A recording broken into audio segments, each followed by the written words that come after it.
காலையிலேயே அனாலிசிஸ் வீடியோவா அப்படின்னு பார்க்காதீங்க. ஸோ யூசுவலா என்னுடைய வேக்கப் டைம் 3:30. ஸோ இன்னைக்கு கொஞ்சம் டைம் இருந்ததே, ஸோ போடலாமே அப்படிங்கிறதுக்காக போடுறேன். ஸோ எப்பவுமே நம்மளுக்கு மார்க்கெட்ல நம்ம ட்ரேடிங் பண்றோம் அப்படின்னா, மார்க்கெட்டோடைய ட்ரேடிங் டைமிங் நம்மளுக்கு 9:00 ஸ்டார்ட் ஆகலாம். பட் ஆக்சுவலி நான் கோர்ஸ்ல சொல்லிக் கொடுக்குறது என்ன அப்படின்னா, நாம எந்திக்கிற அந்த டைமிங்ல இருந்து தான் நம்மளுடைய அந்த டே அப்படிங்கிறது ஸ்டார்ட் ஆகுது. ஸோ ட்ரேடிங்க்கு மைண்ட் செட் ரொம்பவே இம்பார்ட்டன்ட். அதனால நாம எந்திரிச்சு அந்த டைமிங்ல இருந்து மார்க்கெட்ல நம்ம ட்ரேடிங்க்கு உட்கார்ற வரைக்கும் நம்மளுடைய மைண்ட் செட்டை காமா வச்சுக்கிறதுக்கான சுச்சுவேஷன்ஸை நாம கிரியேட் பண்ணணும் அப்படிங்கிறத சொல்லிக் கொடுப்பேன்.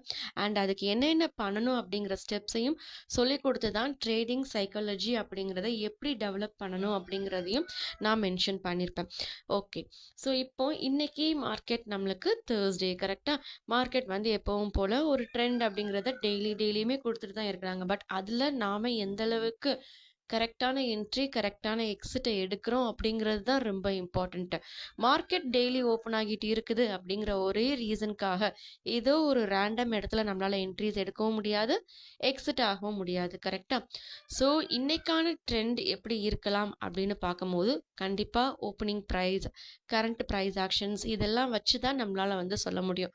பட் ஓவராலா பார்க்கும்போது மார்க்கெட் வந்து ஒரு டிக்ரீசிங் ட்ரெண்ட்ல இருக்குது. அண்ட் இது வந்து எஸ்ஜிஎக்ஸ் நிஃப்டி, அதாவது கிஃப்ட் நிஃப்டியோடைய சார்ட்டு.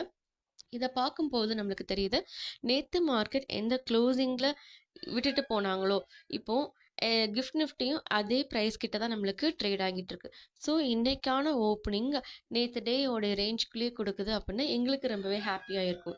ஏன் அப்படின்னா எங்களுக்கு இன்னொரு பெர்ஃபெக்டான ஒரு இடத்துல என்ட்ரி எடுக்கிறதுக்கான ஆப்பர்ச்சுனிட்டியை மார்க்கெட் அகெயின் இன்றைக்குமே க்ரியேட் பண்ணி கொடுக்குது அப்படிங்கிறது தான் மீனிங். ஸோ வெயிட் பண்ணி நம்ம கரண்ட் ப்ரைஸ் ஆக்ஷன் எப்படி இருக்குது அப்படிங்கிறத லைவ் அனாலிசிஸில் பார்த்துட்டு நம்ம ட்ரேட் பண்ணலாம். தேங்க்யூ.